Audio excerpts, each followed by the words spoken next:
Dan hal-hal ganjil tapi kecil-kecil kayak gitu tuh sering banget dialami sama Pak Agus. Sampailah si Bu Ani ini mau melahirkan dan si Pak Agus minta tolong sama ibunya si Susi untuk nemenin mereka. Orang tuanya si Bu Ani ini kan jauh dari kampung itu, butuh waktu untuk datang ke kampung itu. Makanya biar nggak kenapa-napa dan biar nggak melakukan hal yang salah, Pak Agus ini minta tolong sama ibunya Susi untuk nemenin. Dan bener aja, ibunya Susi pun bersedia nemenin mereka dan mereka pun pergi ke bidan terdekat di kampung mereka. Kebayang nggak sih campur aduknya perasaannya Pak Agus antara happy, was-was, cemas, sampai ke panik. Gimana enggak coba, ini kan pengalaman pertama beliau waktu ngalamin istrinya mau melahirkan, sementara enggak didampingin orang tua sama sekali. Untungnya aja nih ibunya Susi ngajak suaminya untuk nemenin mereka, dan alhasil si ayahnya Susi ini nemenin Pak Budi untuk ngobrol, ngilangin rasa cemas dan rasa panik kayak gitu loh. Sementara Bu Anil baru ditanganin sama bidan dan ditemanin sama ibunya Susi. Dan saat nih bayi merojol baru aja melahirkan, bidan ini dibikin kaget. Nggak kalah kaget juga ibunya si Susi waktu ngelihat bayinya Bu Ani. Gimana nggak kaget coba si bidan dan ibunya si Susi ngelihat si bayi ini nggak kayak wajarnya bayi. Sebagian besar dari wajahnya itu ditumbuhin dengan tanda lahir yang hitam, tebel, dan ada bulunya. Rambut ini anak juga lebet banget. Tapi di sini si bidan ini berusaha untuk profesional, sementara ibunya Susi hanya bisa berdiam diri. Ini nggak tahu nih anaknya kayak apa. Dan pas si bidan ini membersihkan si bayi lalu ngebedong tuh bayi, nih bayi langsung diserahin ke Bu Ani. Tapi saat Bu Ani ngeliat tuh bayi, dia jerit kaget dong, kayak histeris gitu. Dia shock sampai bikin suaminya itu lari masuk ke dalam ruangan itu. Akhirnya si suaminya Bu Ani ini masuk dan mempertanyakan kenapa istrinya sampai terkejut gitu, sampai menjerit kayak gitu. Dan dengan tenang Bu Bidan bilang, nggak apa-apa, tenang aja Pak, silahkan kalau mau ditemenin istrinya. Dan alhasil Pak Budi pun mendekati Bu Ani dan menenangkan Bu Ani sambil bilang, mana anak saya bidan. Dan saat mendengar pertanyaan dari Pak Budi, bidan itu pun menyerahkan tuh bayi ke Pak Budi dan Pak Budi pun melotot kaget. Akhirnya Pak Budi tahu kenapa istrinya menjerit histeris. Ternyata karena ini bayi, dan Pak Budi pun dengan terpaksa gendong tuh bayi. Terus dia berusaha keras untuk menjauhkan tuh bayi dari istrinya biar istrinya tuh nggak histeris lagi gitu loh. Dan si ibunya Susi ini berusaha untuk menawarkan diri untuk menggendong tuh bayi dan menyarankan Pak Budi untuk tetap menjaga si Bu Ani biar tenang. Meskipun udah dijelasin dan udah ditenangin sama Pak Budi, udah dikuatin sama ibunya Susi, nih Bu Ani tuh tetap aja nggak mau nerima anaknya. Sementara si bayi ini udah nangis kehausan dan bidan pun udah kayak nyaranin dikasih ASI karena ini udah beberapa jam dari kelahirannya. Mungkin bayi ini nih bener-bener dalam keadaan lapar.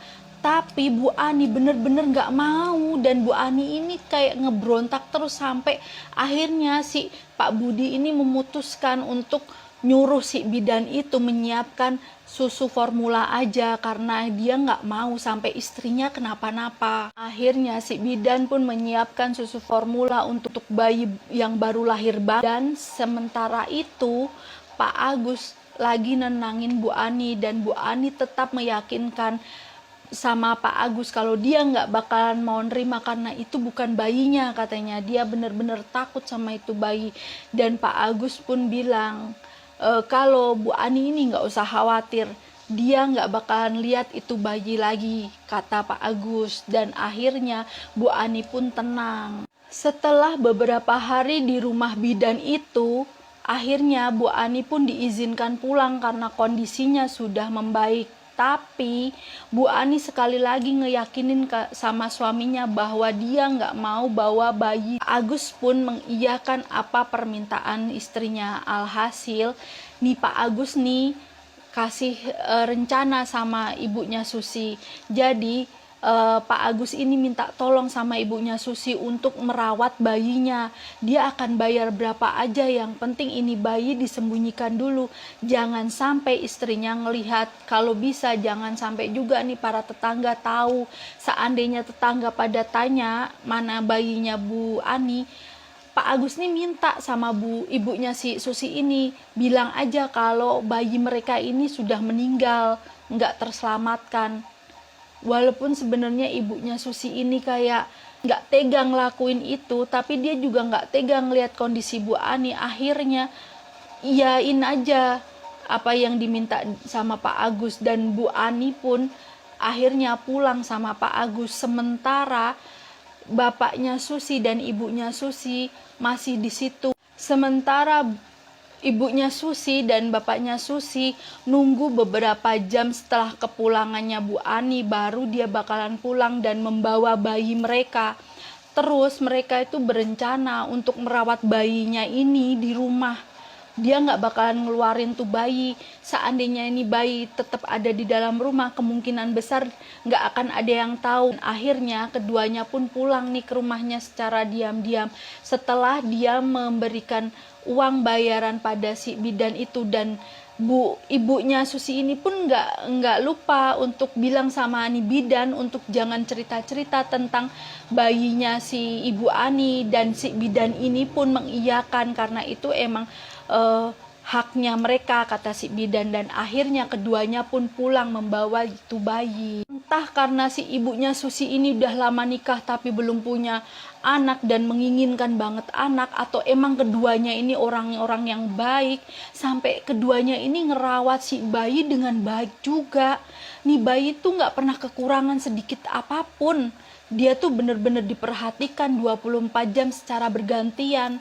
Jadi nih anak tuh tumbuhlah jadi anak yang baik dan penurut, walaupun mukanya tuh rada-rada serem. Sementara Bu Ani dan Pak Agus itu tuh nggak pernah tahu kalau si bayi mereka ini ternyata ada di rumahnya ibunya Susi.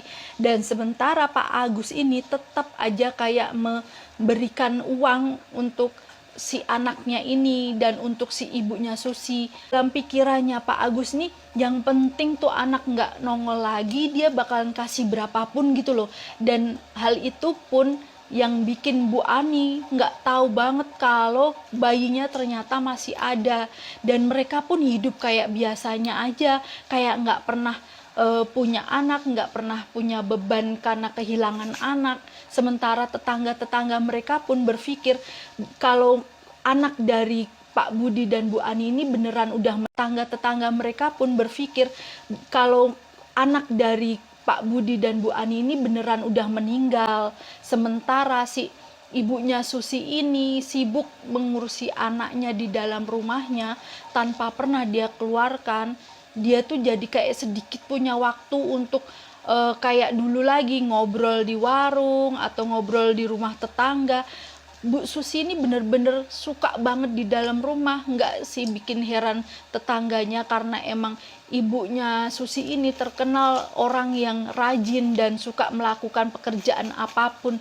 Jadi para tetangga ini nggak pernah heran. Lagi pun para tetangga, bahkan si Bu Ani dan Pak Agus ini nggak pernah dengar suara tangisan bayi. Jadi mereka tuh bener-bener nggak tahu kalau ternyata itu bayi ada di rumah mereka. Dari semenjak Bu Ani melahirkan, Bu Ani sama Pak Agus ini sering banget diteror horor. Entah itu rumahnya diketuk tapi nggak ada orangnya, entah itu gentengnya kayak ada yang ngelemparin batu, entah itu kayak kaca yang tiba-tiba pecah sendiri.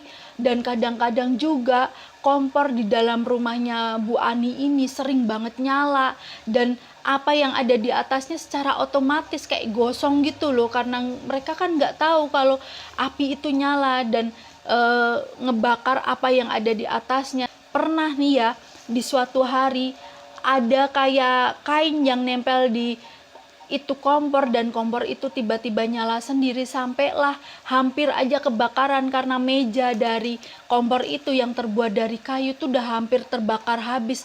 Untungnya aja itu gas tuh selangnya jauh banget, jadi nggak sampai ngeledak, udah disadarin sama Pak Budi dan dimatiin tuh api. Cuman hal itu aja hal horornya, ada banyak lagi. Tapi keduanya ini tetap ngadepin aja. Mereka nggak pernah cerita sama siapa-siapa tentang apa yang mereka alami, dan mereka pun nggak berpikir teror horor itu diakibatkan dari seorang makhluk yang lagi kecewa. Dan alhasil Pak Budi dan Bu Ani ini ngadepin hal horor itu dengan biasa aja. Mungkin juga karena mereka udah terbiasa yang ngadepin hal horor, jadi mereka kayak udah nggak takut lagi atau nggak heran lagi. Sampailah berjalan beberapa tahun kemudian, dan suatu hari nih tiba-tiba aja ibunya Susi ini ngetuk rumahnya Bu Ani dan mencari Pak Budi. Kebetulan banget yang bukain pintu itu Pak Budi, dan Pak Budi pun tanya ada apa. Ibunya Susi ini pun bilang sama Pak Budi kalau dia harus pergi ke luar kota sama suaminya karena orang tua dari suaminya itu meninggal, dan mau nggak mau dia harus meninggalkan anak itu yang kebetulan di waktu itu si anak ini udah berumur 2 tahun. Tapi Pak Budi yang dari awal udah kayak nggak suka sama bayinya, dia tuh kayak nolak, bahkan dia mau bayar berapa aja, yang penting itu anak tetap dijaga oleh keduanya. Dan disitulah ibunya Susi ngerasa bingung.